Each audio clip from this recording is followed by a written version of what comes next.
Guys, habis kelas kayak gini pusing banget. Mau kumpul di situ dulu nggak? Kayak nongkrong gitu, ngobrol. Boleh sih. Di mana? Di situ paling ya. Kita cari tempat dulu.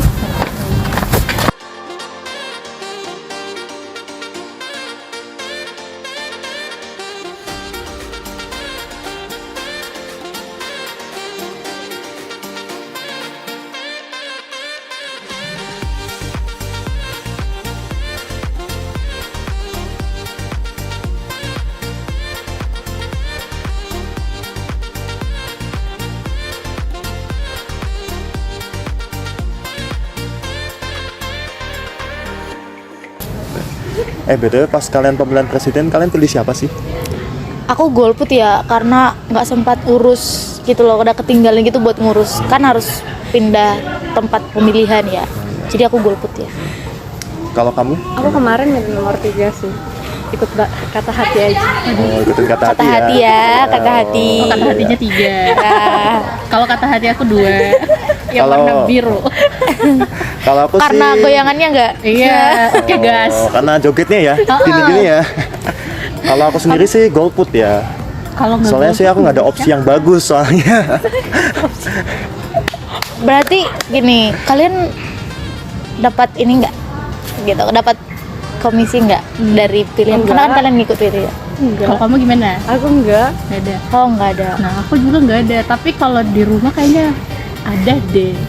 Soalnya kan kita di sini nggak kos ya, bukan daerah kita. Jadi kita nggak ada orang yang untuk nyogok. Tapi dari temen-temen gitu pernah denger dapet gak gitu kayak anak-anak kuliah dapet? Sering Ya, sih. saya sering lihat di TikTok sih biasanya. Iya Di TikTok kan? itu kayak ada caleg nomor berapa gitu, bagi-bagi uang gitu buat cari Duit. suara. Iya. Kasih sembako gitu ya, dikasih yang enak-enak dulu di Ya awal. betul. Nah, makanya saya itu golput tuh karena nggak ada yang ngasih gitu. Tapi itu rahasia umum nggak Iya sih kalau sih. soal nyogok? Tapi menurut kalian itu gimana masalah yang kayak nyogok? Berarti itu udah nggak ada keadilan dong ya, karena kan suara rakyat ya kan bebas Dibeli. untuk menyuarakan. Iya, tidak bisa dibeli ya. harusnya. jadi kayak perjualan jual beli gitu. Tapi masih sering terjadi kan? Sering banget. Sering. Dan itu pasti salah di ranah hukum kan. Iya. Betul. Tapi kadang Tapi ya tuh itu kan konteks mereka buat ini ya. Maksudnya nyari suara ya, walaupun emang salah, tapi ya udah menjadi rahasia umum yang tadi. Sudah menjadi mendarah daging ya dari generasi Kalau ke mereka generasi. nggak gitu kan pasti mereka nggak bakal menang. Iya. Tapi bakalan ngaruh nggak kayak 5 tahun ya menjabat, pasti 5 tahun ke depan itu bakalan ngaruh ke masyarakatnya kan? Menurut kalian kayak gimana sih cara mengatasi untuk nggak terjadi itu lagi? Kalau menurut aku sih pengawasan dalam pemilihan caleg itu kan bisa mungkin lebih diperketat gitu bahasanya. Nah, biar nanti kan nggak ada terjadi money politik gitu. Nah, terus juga mungkin rakyat harus diedukasi, jangan kayak asal milih karena dapat duitnya gitu kan, betul. karena Iya. harusnya dari kinerjanya, Benar. dari apa itu namanya sebutannya kalau program kerjanya. Ya, Ya, program lihat kerjanya kayak kedepannya gimana? mereka mau ngapain Ya, betul, gitu betul. kan? Karena siapa ya yang mau kayak dikasih duit, contohnya 300.000 lah, tapi kedepannya kita hidup nggak tentu Lontang-lantung. gimana gitu. Tapi kadang tuh orang memilih tuh bukan ya karena keadaan gitu loh, paham gak sih? Bisa karena di keadaan rumah, butuh gitu iya, ya. lagi butuh. Nah terus datanglah orang yang mau nggak mau dong mereka terima.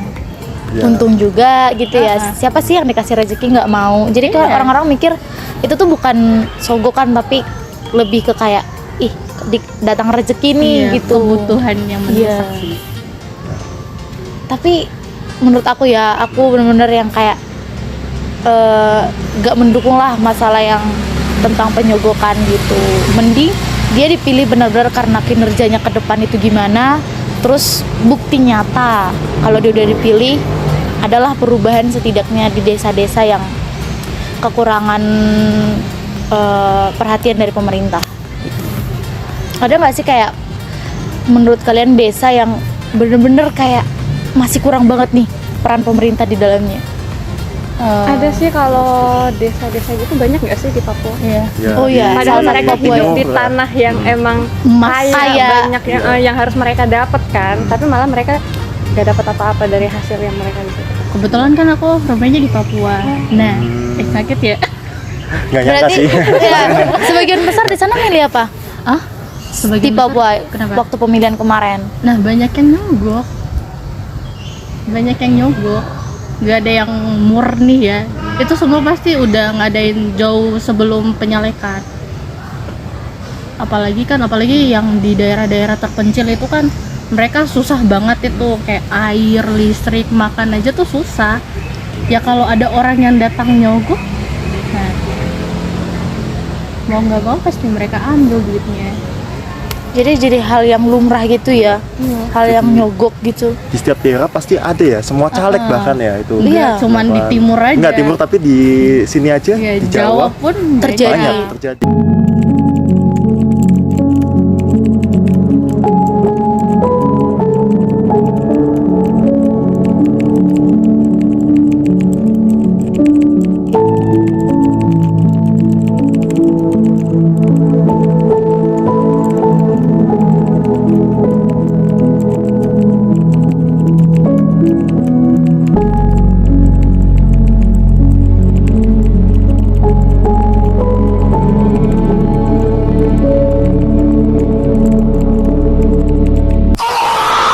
Saudara-saudari, besok tanggal 1 Mei tahun 3033. Jangan lupa coblos nomor 99. Mulut manis, kalah maupun menang juga pembohong.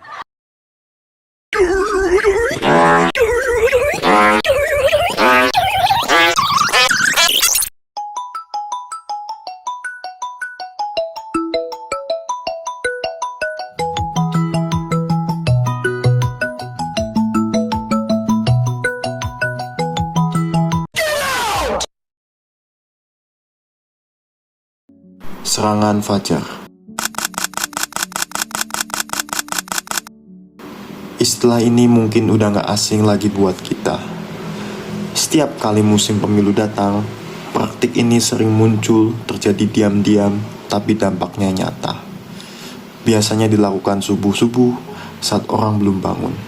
Ada amplop diselipkan, uang dibagikan, bahkan sembako tiba-tiba muncul. Dan semua itu dilakukan hanya demi satu hal, yaitu mencari suara. Bukan suara yang lahir dari kesadaran, tapi karena rasa gak enak nolak. Mirisnya, praktik ini seolah jadi hal yang biasa. Padahal, justru inilah secara perlahan merusak makna demokrasi. Pemilu yang seharusnya jadi ajang memilih pemimpin berdasarkan gagasan maupun program kerja, malah berubah jadi transaksi suara. Dalam bukunya Perihal Demokrasi, Robert Adall menekankan bahwa demokrasi skala besar hanya bisa berjalan kalau didukung oleh lembaga yang kuat dan terpercaya. Tapi kalau proses dasarnya saja, yaitu pemilu, sudah dibajak oleh uang, maka kepercayaan rakyat pelan-pelan akan hilang. Kita tentu jadi bertanya-tanya, apakah para wakil rakyat benar-benar dipilih karena kualitas atau hanya karena mereka yang paling kuat secara modal? Padahal secara hukum, politik uang itu jelas dilarang. Tercatat dalam Undang-Undang Nomor 7 Tahun 2017 tentang Pemilu.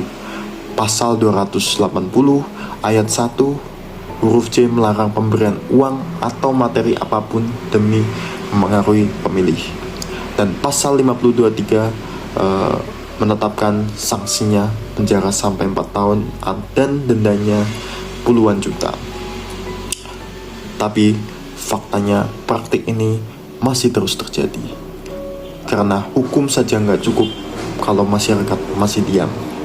Dan sebagian malah ikut menerima. Perubahan nggak harus besar, tapi bisa dimulai dari kesadaran kecil. Menolak uang, memilih karena nurani, dan menyadari bahwa suara kita terlalu berharga untuk ditukar dengan uang sesaat. Oleh karena itu, kalau kita terus membiarkan suara kita dibeli, sama saja kita sedang menjual masa depan bangsa ini.